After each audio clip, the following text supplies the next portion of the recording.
Entonces habíamos dicho esto del metabolismo de la glucosa para explicar los fármacos de la diabetes, ¿sí? Primero, ¿qué pasaba? Comíamos azúcar. Fíjense que acá les hice la curva, ¿ven? Cuando comemos azúcar, el azúcar sube. Y cuando el azúcar sube, el páncreas libera insulina. ¿Qué hace el páncreas con esa insulina?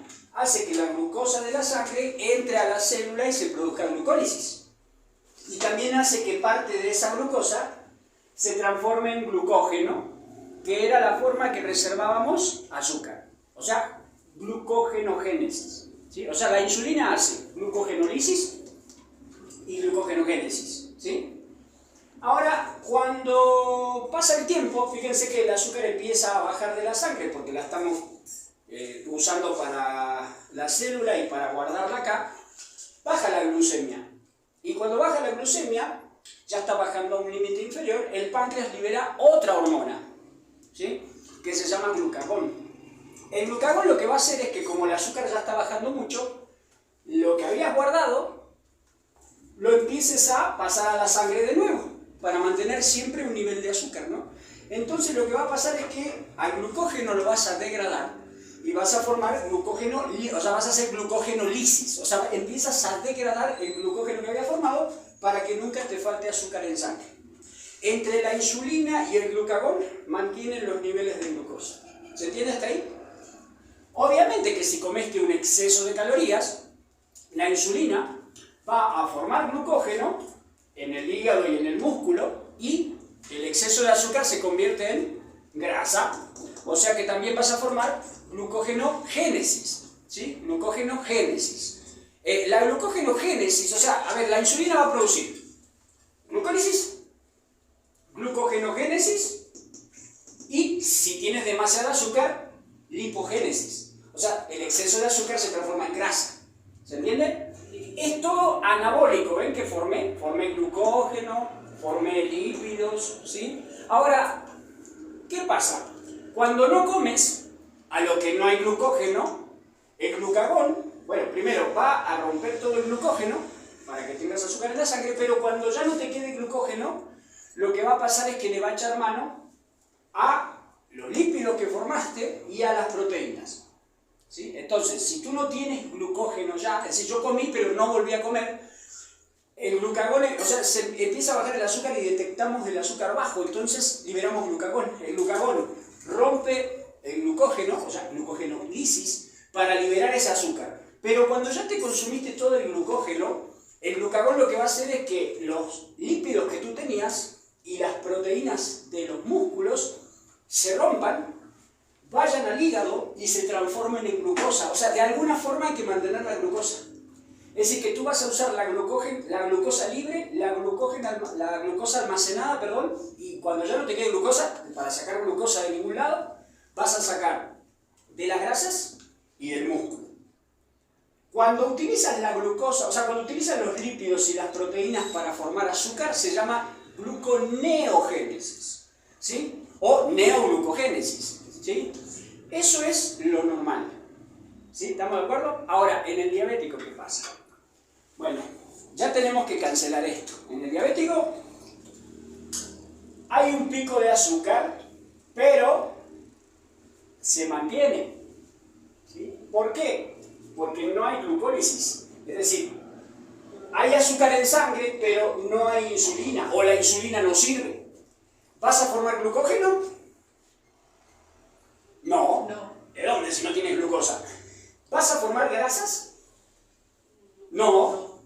Es decir, a ver, todo el azúcar te va a quedar acá, ¿no? No vas a hacer glucólisis, no vas a hacer gluconeogénesis, no vas a hacer glucogenogénesis, perdón, no vas a hacer lipogénesis. ¿Se entiende que no vas a tener glucógeno? Toda esta azúcar que debería estar acá y haberse salido de la sangre, ahora sigue acá. ¿Se entiende que no hiciste ese primer paso? Bueno, ¿qué va a pasar? Como la célula no tiene energía, vas a liberar glucagón, porque en la diabetes lo que está alterado es la insulina, no el glucagón. Aunque tienes llena de azúcar la sangre, el cuerpo interpreta como que ya no tienes energía. Entonces, ¿qué va a hacer? Bueno, como no tienes glucógeno que destruir, o sea, esto no lo vas a poder hacer porque no tienes glucógeno, vas a formarlo de nuevo. ¿Se entiende? ¿De dónde? De acá. O sea, va a haber lipólisis, ¿sí? Y va a haber proteólisis, ¿sí? Y los aminoácidos que lleguen acá y los ácidos grasos que lleguen acá se van a transformar en glucosa. A eso se le llama neoglucogénesis. Cuando tu cuerpo no tiene azúcar, va a quitarte la grasa. Y cuando ya no te quede grasa, te va a quitar las proteínas. Pero siempre vas a formar glucosa, ¿se entiende? Para un adulto mayor esto es serio, ¿eh? Perder proteínas. A ver, este proceso que le pasa al diabético, lo que hace es fabricar glucosa, ¿verdad? Pero el problema sigue, porque el problema está acá. O sea que ahora sumaste más azúcar. ¿Se entiende?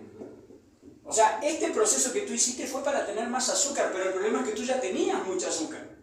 Ahora tienes azúcar también de los ácidos grasos y de las proteínas. O sea, sigue subiendo el azúcar, pero te estás quedando sin proteínas y sin músculos. Por eso yo les decía que es raro que un diabético suba de peso. Porque el diabético no tiene insulina, por lo tanto, ni forma grasa, ni forma glucógeno, empieza a degradarse. Por eso es que uno de los síntomas de la diabetes es la pérdida de peso. Empieza a perder peso muy rápido la persona, ¿no? Ahora, ¿cómo trabajamos aquí con la diabetes? Bueno, podemos hacer varias cosas, ¿sí? Aquí tenemos el primer grupo de fármacos. Ya hablamos de las insulinas, ¿sí? Ahora vamos a hablar de los fármacos vía oral. Y hay varias formas de tratar de arreglar todo esto que está mal, ¿sí? Las biguadinas son el grupo de primera línea para un diabético. ¿Qué hacen las biguadinas? Bueno, aquí está la metformina en este grupo. Todo lo que termine en formina, que de hecho el más usado es la metformina solamente, pero pertenece a un grupo que se llama biguanidas, ¿sí? Es la primera línea. ¿Qué hace la biguanida? Bueno, la biguanida, o sea, la metformina, hace varias cosas. La metformina lo que va a hacer es esto, miren. Por un lado, lo voy a poner en verde, te quita el hambre. Te quita el hambre la metformina. Entonces, ponle en verde. Otra cosa que va a hacer la metformina es bloquear la neoglucogénesis. ¿Se entiende? O sea, para que no quemes tus cosas. Sí, y además va a abrir la puerta para hacer más sensible la insulina y que esto entre a la célula. O sea, sensibiliza la célula contra la resistencia a la insulina y aparte frena la neoglucogénesis y te quita el apetito. ¿Se entiende cómo arregla todo eso la metformina? Sí. ¿Sí? O sea, te abre la célula, ¿sí? Te quita el hambre y además bloquea la neoglucogénesis para que no te sigas degradando tú y produciendo más glucosa. ¿Sí? Reducen la neoglucogénesis y también otra cosa que hace, que me olvidé de comentarles, es que reduce la absorción intestinal de glucosa, o sea que te baja la glucosa de un montón de lugares. ¿Sí? No la absorbes a nivel de intestino muy bien, la que absorbiste te abre la puerta de la célula, o sea que hace que la insulina sí sea más útil, te quita el hambre y además te bloquea este proceso que es la neoglucogénesis, que te degrada proteína y todo para producir más glucosa. ¿Se entiende por qué? Ahora, algo que decir de la metformina. Dos cosas. Primero, las personas utilizan metformina para bajar de peso. Bueno, acuérdense todo lo que hace, porque ahí está por qué no lo deben hacer. Sí les va a sacar el hambre, pero yo no quiero frenar la neoglucogénesis. En una persona normal eso debe existir, porque ¿cómo respondes al estrés? ¿Cómo respondes al ayuno? ¿Se entiende? Claro, se van a hipovolucionar mucho, pero además tú seguirías generando, digo, por un lado sí te van a sacar el hambre, pero por otro lado lo que comas se te queda, no lo degradas. O sea que a largo plazo te hace un efecto rebote, ¿sí? Otra cosa, es un fármaco muy débil. Fíjense las dosis, 500 miligramos, 850 miligramos. ¿Qué les dice a ustedes que un fármaco tenga tanto gramaje? Que es débil, ¿sí? Entonces, o sea, se dan, miren, de 2 a 3 veces al día. O sea, que estamos dando muchos miligramos de un fármaco, ¿no? Para hacer esto. El fármaco es débil porque la biodisponibilidad es baja. Es decir, hay muchas razones por las cuales el fármaco es débil, pero hay que tener en cuenta una cosa. ¿Vieron esto de la sensibilidad? Que hacía que la célula se abra más. Eso lo vas a hacer solamente si haces ejercicio con el fármaco. El fármaco funciona más cuando haces ejercicio. Si tú tomas metformina y no haces ejercicio, créeme que vas a terminar con 5 metforminas por día. ¿Se entiende? Es decir, cuando tú tomas el fármaco sin hacer ejercicio, la metformina funciona, pero funciona en un 60% de su capacidad. Ahora, si tú haces una moderada actividad física, funciona al 100%. ¿Se entiende que esto, o sea, la puerta de la célula se va a abrir para dejar entrar glucosa si tú haces ejercicio? O sea, a la metformina hay que ayudarla con el ejercicio. Por eso es que cuando tú ves un paciente con 5 metforminas, dice, este no hace nada. Lo ideal sería empezar a hacer actividad física para empezar a bajar la dosis de metformina. ¿Se entiende? Cuando uno ve un esquema terapéutico con 5 fármacos para lo mismo, eso te da la idea de que el paciente no hace nada. Porque cuanto menos fármaco para lo mismo tiene, más controlado está. ¿Sí? ¿Se entiende este grupo? Sí. Por lo general, bueno, 2 a 3 veces al día con ejercicio, el efecto adverso es acidosis láctica, es decir, el metabolito del fármaco por el hígado se acumula y te acidifica la sangre. Te puede dar una acidosis muy grave. De hecho, juegan con la metformina puede cambiarte el pH de la sangre y matarte. ¿Sí? A ver, nunca hay que darla en deshidratación porque este fármaco se elimina únicamente por riñón y si se queda en la sangre te va a dar esa acidosis que les dije. Es decir, es peor que se te quede una metformina que la mismísima urea en la sangre. Entonces, la función renal tiene mucho que ver con el efecto de este fármaco. Si el paciente que tú le estás dando metformina no está orinando bien, asegúrate de que lo haga antes de seguir dándole la metformina. Tiene que orinar. ¿Sí? Es un fármaco muy peligroso si se queda en la sangre. Si el paciente está orinando poco o si tiene insuficiencia renal, córtale el tratamiento. ¿Sí? Y avísale al médico que le pasen un suero, que le hagan orinar y cuando esté orinando, recién ahí le damos la metformina. No se puede quedar de cuerpo. Justamente por eso, ¿no? No te la tomes si no te hace falta. A ver, segundo grupo. Sulfonilureas. Esa es la segunda línea. La segunda línea de ataque a la diabetes. ¿Sí? ¿Cómo actúan las sulfonilureas? Bueno, las sulfonilureas hacen que el páncreas se exprima un poco más. ¿Sí? Es decir, son secretagogos, así se llaman estos fármacos, secretagogos. ¿Qué es un secretagogo? Hace que las células beta liberen un poco más de insulina. ¿Sí? ¿Saben? O sea, las sulfonilureas nos van a ayudar a que el páncreas libere más insulina de la que libera normalmente. Obviamente que a diabético tipo 1 no, porque no tiene células beta.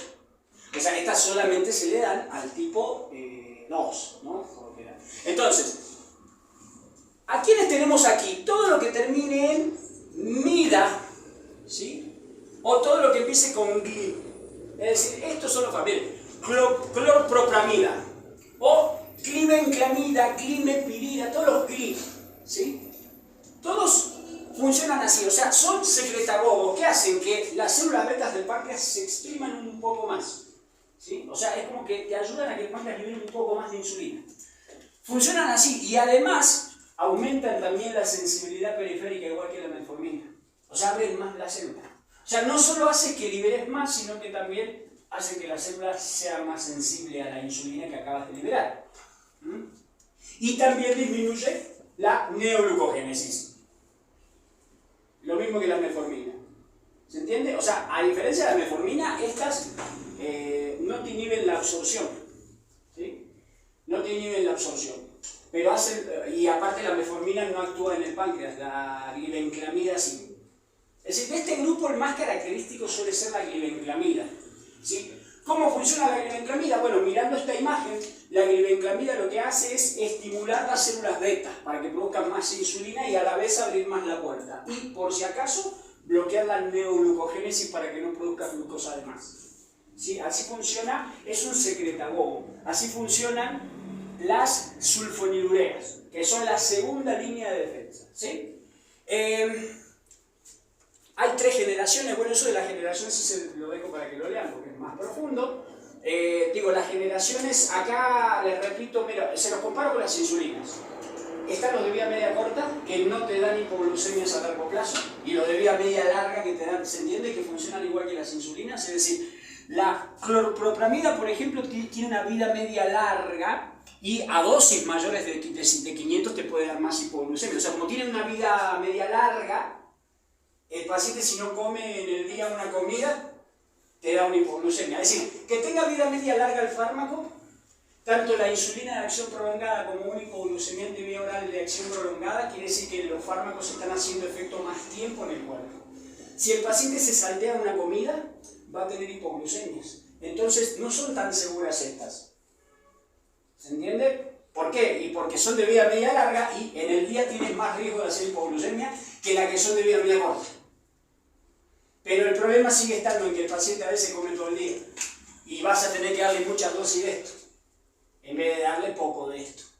¿Se entiende?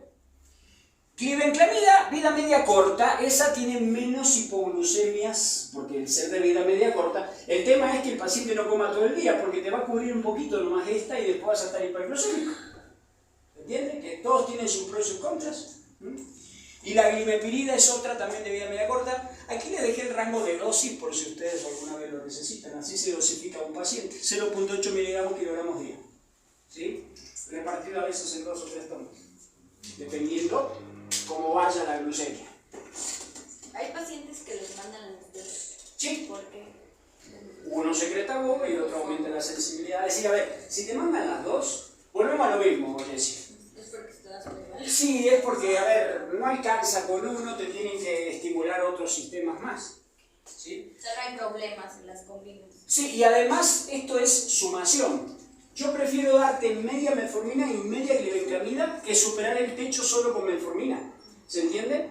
Es decir, eso es lo que hacemos con el hipertenso. Por eso al hipertenso no le das 5 enalapriles, le das un enalapril y un diurético para atacarlo de los dos lados y que de los dos lados haya un efecto. La otra opción sería darle mucho enalapril y pasarme el techo de los efectos colaterales. Sí, entonces por eso le das un poco de acá, un poco de acá, bajas de acá y el efecto global es la hipotensión. ¿Sí? Y acá sería lo mismo. Por un lado secretas más, por el otro lado se aumenta la sensibilidad, por el otro lado inhibes la absorción, cosa que la glibenclamida no hace, pero la metformina sí. Es decir, lo atacas de varios lugares. ¿Sí? Ahora, obviamente que ese tiene más riesgo de hipoglucemia. ¿Sí? Y ese tiene que cambiar más. Porque si llegamos a ese extremo que no está haciendo nada. ¿Se entiende? ¿Se entendieron estos fármacos? Aquí tenemos las etiquetas, miren. Metformina, clorpropramida, que les digo que no es muy usado justamente porque genera más descontrol. Les digo, uno podría decir, pero si es de vida media larga le das uno y ya está, pero el paciente no come, a veces come una vez, a veces come mucho, a veces supera la dosis que le diste, decía, es un descontrol. Entonces, ¿qué mejor que hacer que el páncreas siga funcionando todavía, no se atrofie? Es decir, la glibenclamida sería, digamos, esta línea, ¿no?, de fármacos. Glimepirida, esos son los más comunes, hay más, hay muchos pirida, muchos gli, es decir, hay muchísimos, pero los más comunes son esos. ¿Sí? Otra forma de atacar la diabetes, y ya con esta parte nos queda esta y otra más, y terminamos, son las glicazonas. Las glicazonas no son tan conocidas como las otras. Las glicazonas lo que hacen es aumentar la sensibilidad a la insulina. ¿Se acuerdan que el diabético o no produce o produce pero no, el cuerpo no la asimila porque es resistente a la insulina? Entonces las glitazonas lo que hacen es aumentar la sensibilidad. Es decir, abren las células, las ayudan a abrirse para que la glucosa pueda entrar fácil. ¿Sí? Esto es como, miren, la sensibilidad y la insulina sería como una llave en una cerradura, que la llave ya está limada y no la logras abrir. Se entiende que tienes la insulina, sí tienes la llave, pero cuando la quieres abrir la tienes que forzar mucho, o sea, le cuesta mucho abrirse a esa puerta. Eso le pasa al diabético. Entonces, hay aceites o lubricantes que pueden hacer que la hagas más fácil. Esos serían los fármacos que aumentan la sensibilidad, ¿se entiende? Para que puedas abrir la puerta. ¿Sí? La glucosa, ¿dónde tiene que llegar en definitiva? Adentro de las células. Entonces, hay que abrir la puerta y eso es lo que hace la insulina, abre la puerta para que el azúcar que anda en la sangre se meta ahí y baje de la sangre, ¿sí? Las glitazonas aumentan la sensibilidad a la insulina en el músculo y en el tejido adiposo, para que consumas el azúcar, y bueno, alivia el endotelio, además tiene efectos como la pentoxifilina, ¿se acuerdan? Alivian el endotelio, es decir, ayudan a que el endotelio no sufra los daños de la hiperglucemia, no se active, ¿sí? Entonces aparte inhibe la neoglucogénesis también, por lo tanto no degradas tus proteínas, es decir, no produces azúcar de nuevo. También reduce el colesterol. Es decir, obviamente que cuando tú das estos fármacos, ese paciente obeso, diabético, es decir, ese contexto, ¿no? En diabetes tipo 1 no lo vas a dar porque no hay colesterol elevado, no hay nada de eso. Sí, fíjense que reduce la neoglucogénesis, reduce el colesterol, reduce la presión, te cuida el endotelio. Es decir, este fármaco es maravilloso, obviamente. Son un poquito más caros, ¿sí? Es el más seguro, pero es muy costoso por todos los beneficios que tiene. Es decir, el fármaco está pensado para todo lo que hace la diabetes, ¿sí? Para todos los efectos colaterales de la diabetes. Pero sí es muy costoso. ¿Cómo identificamos este grupo? Glitazona. Pioglitazona, poliglitazona, o sea, todos los que tienen glitazona pertenecen a este grupo, que no son muy comunes justamente porque son costosos y los sistemas de salud no lo costean. Te dan glibenclamida mayormente y metformina, que son los que más conocemos. Ahora, este otro grupo, fíjense que son las glipinas, o sea, ya llevamos tres. Sí, las biguanidas, las sulfonilureas, que son más comunes, glipinas, que son raros pero son una nueva generación, y las glipinas. O sea, te das cuenta porque todos terminan en gliptina, los fármacos, ¿no?